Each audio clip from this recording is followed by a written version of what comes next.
欢迎收看频道 DH 娱乐新闻，订阅频道，不要错过当天最热门的新闻。我们今天的时事通讯涵盖以下内容：据说杨紫非常胖，当她处于与礼仪女性相似的外壳时，她抓住了明星和初学者之间的障碍。现在分流圈的小鲜肉小花的数量确实在扩大，大家的风格也变了很多，但要真正在分流圈出名，光有精彩还不够，主要是确认。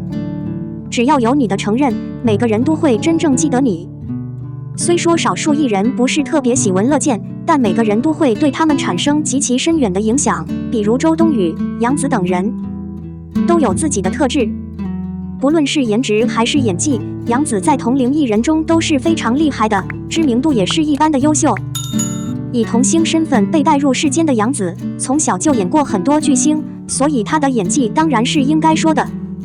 最近杨紫的剧集本质上是危险的，虽然香蜜沉沉烬如霜和亲爱的爱都是象征性的剧集，但她却展现了极其危险的演技，将自己的一生奉献给了所有人，非常出色的象征性表演。尽管杨紫的五官并不是特别脆弱，但她的演技无疑极具感染力。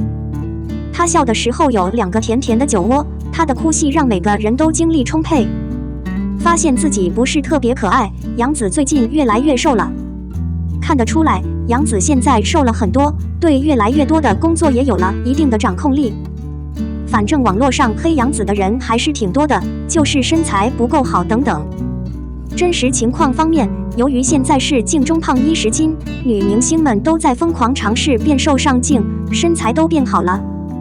比如郑爽、吴谨言等人都非常的苗条，太可怕了。杨紫带着一张讨人喜欢的脸被带到这个世界上，所以脸上的组织比较多，而且身体骨骼也不小，所以经常给个人调整倾向，这也是开始的阶段。杨紫为何频频出现群发照片背后的动机？无论如何，坦率地说，这并不意味着杨紫特别担心。显然，我们的胖女神蒋欣在电视上看起来很大，但实际上她太瘦了，而且她的脸也很小，与常人不相称。个人在考试中只是一个更谦虚的圈子。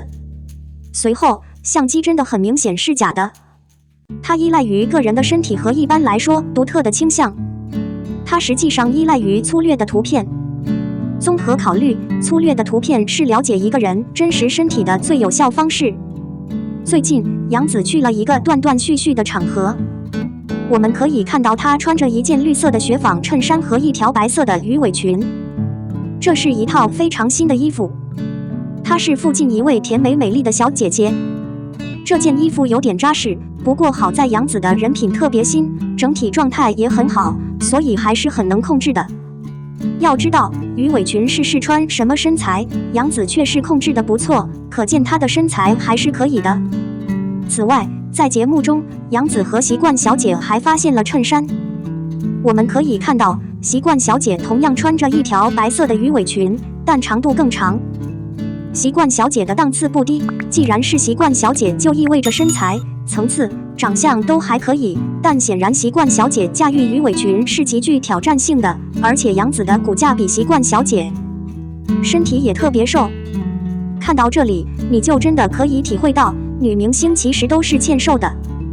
说实话，杨紫不是，和习惯小姐完全不同，她的头和脸也一样小，不管杨紫离镜头远近还是离镜头最近，无论如何，她的优点同样不容错过，而且我们可以看到她的脖子很长，所以无论从不同的角度来看是否有一些缺点，长脖子都会让她的范围看起来更有吸引力。紫色的身材真的很棒。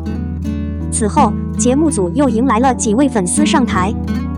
再一次，当他们处于相似的边缘时，经理显然明白明星和粉丝之间的差距是巨大的。杨紫不仅身材娇小，还挺拔的。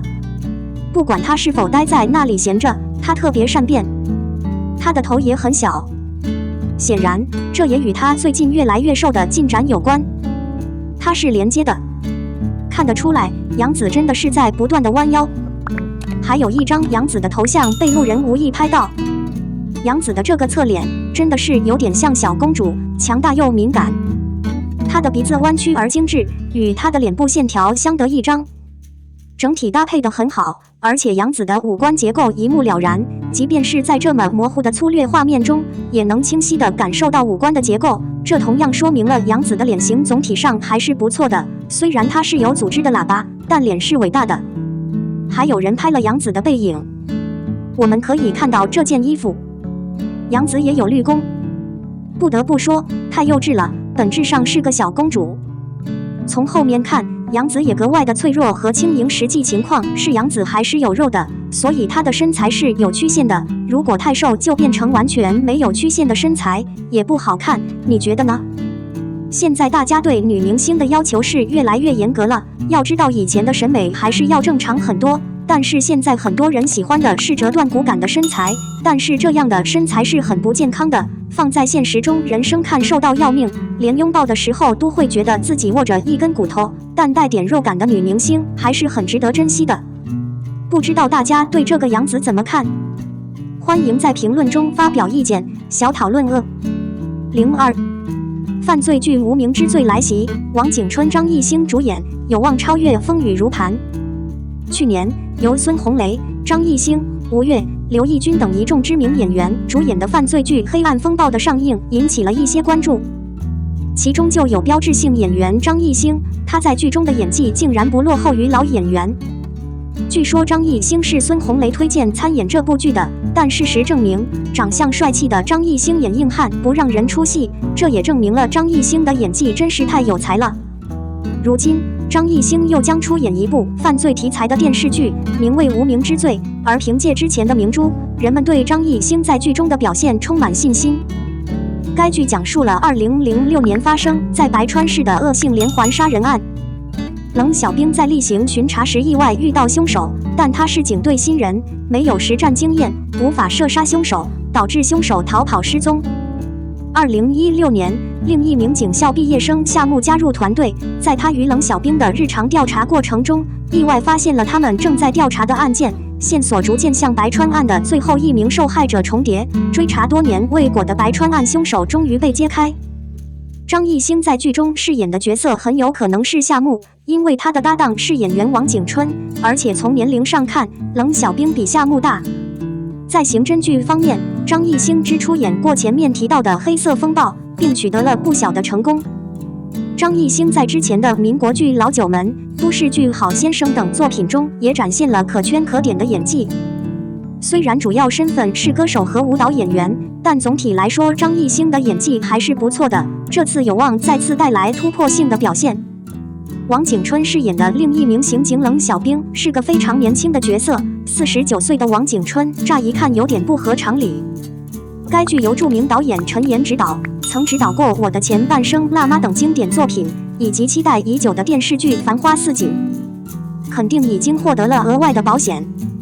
虽然该剧的完整创作阵容尚未公布，但相信其他演员按照已知人选不会弱，该剧很有可能在方面超越优秀的《至暗风暴》的声誉。期待该剧早日播出。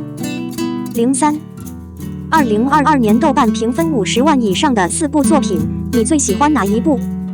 很多网友都爱看剧，不知道今年上映的华语剧你最喜欢哪一部呢？或许每个人都有自己的看法，我们都有不同的看法。那么你知道哪部剧的评分最高吗？这一切都取决于数据。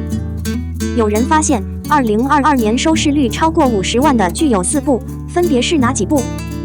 一起来了解一下吧。像面包蟹一样的香味。该剧是杨紫、程毅主演的古代神话剧，讲述了化身为人形的四叶睡莲宴谈与天界最年轻的皇帝应渊之间的爱恨情仇。该剧自开播以来就受到了网友的极大关注，是今年回忆最多的作品。不过令人意外的是，该剧的收视率并不高，开场5.6分，后来升至5.8分，但不少粉丝对该剧的收视率并不满意。收视率也一直在上升，目前为50万。苍兰之谜这部剧在暑期档也是非常火爆的一部。这是一部由虞书欣和王鹤棣主演的古装玄幻剧。故事主要讲述了普拉卡新部落的女神转世为仙女小兰花，雾江等硬是她的敌人的东方晴苍放了出来，两人的故事就此展开。这部剧是我们最喜欢的一部作品，剧中小兰花和大魔王的恋情让人欲哭无泪，而王鹤棣也凭借这部剧成为了升班马刘同。这部剧不仅火爆，口碑也不错，共有55万人给他7.9的评分。相信没有人不熟悉这部剧，一开播就风靡一时。该剧讲述的是茶馆老板赵团得知未婚夫即将迎娶高官之女，前往东京讨回公道的故事。这部剧最大的亮点莫过于2位主演的颜值了，实在是太牛了。陈贤姐既然古装就不用说了，没想到陈晓也这么惊艳。这部剧的评分人数为77.9万，评分也高达8.0，可以说是一部好又好的佳作。该剧是由白敬亭、赵今麦主演的现代悬疑剧，讲述了在乘坐公交车时被卷入爆炸案的萧和云和李诗儿。最终，他们一次又一次地试图阻止爆炸并揭露发生的事情的真相。开端被誉为2022年的第1热播，这部剧的火爆程度可想而知。热搜在播出的过程中，从字面上看从未停止过，即使你没有看过节目，你仍然可以从热搜中了解剧情。该剧也是今年迄今为止收视率最高的，收视率高达78万，收视率为7.8。以上是2022年的4部作品，评论超过50万。从剧中也可以看出，3部是古装剧，只有1部是现代剧，难怪网上说要火就演古装，还是有道理的它。但最重要的自然是质量，否则一切都是徒劳的。不知道以上4部作品你最喜欢哪一部？我们的新闻部分文此结束，欢迎把你们的想法留在评论区，大家一起讨论一下。欢迎，也别忘了帮我点个赞加关注谢谢大家。